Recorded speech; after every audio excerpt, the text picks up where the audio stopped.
Juan Dalanon at si F1 Joseph po. Kasama po. Ayan po. Proceed na tayo sa fire drill muna. Bawalan nyo. Ang gagawin po natin is actually sa fire extinguisher na may apoy.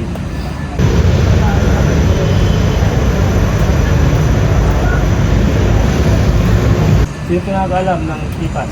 TPAS po yun, dati PAS. Yung TPAS po, acronym para mas magaling natin maintindihan at malaman po yung process ng paggamit ng fire extinguisher.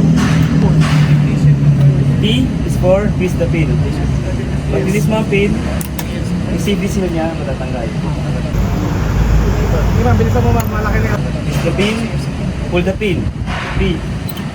So sa pag-pull the pin po, para mas easy, huwag po natin itong sinikitan. Yes, please. Kaya ang paghawak po ng fire extinguisher is handle lang dito. Handle. Okay? Lalo na po nag-running tayo. Dapat dito lang.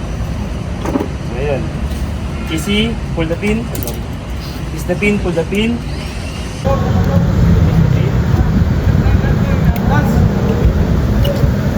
Tapos, yung A is aim at the base of fire.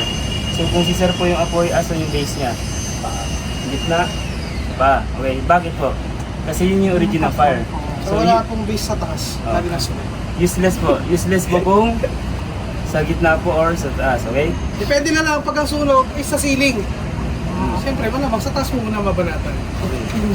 Yan po. And, squeeze the lever. Ito po yung lever, pailisis niyo po to. Mag-discharge po siya ng chemical galing sa loob. Okay, and sweep side to side. Paano po yung hawak ng hose? Hindi po dito, hindi dito, pero sa dulo po. Sa may ulo. Yan po. Sa paggamit po ng fire extinguisher, may mga consideration din. Halimbawa po kung nasa outdoor tayo, nasa labas, yung wind direction po.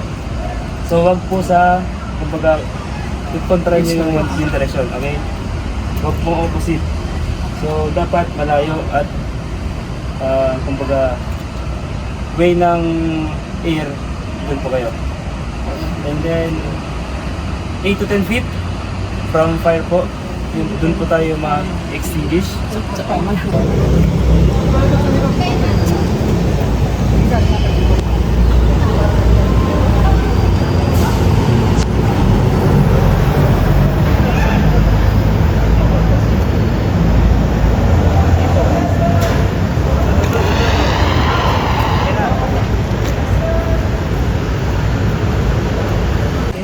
Pinaka-practical po doon kung ano yung tolerable mong init.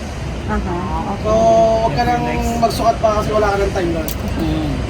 Kaya mo pa, habang bumabomba ka, palapit na palapit, paikot na paikot.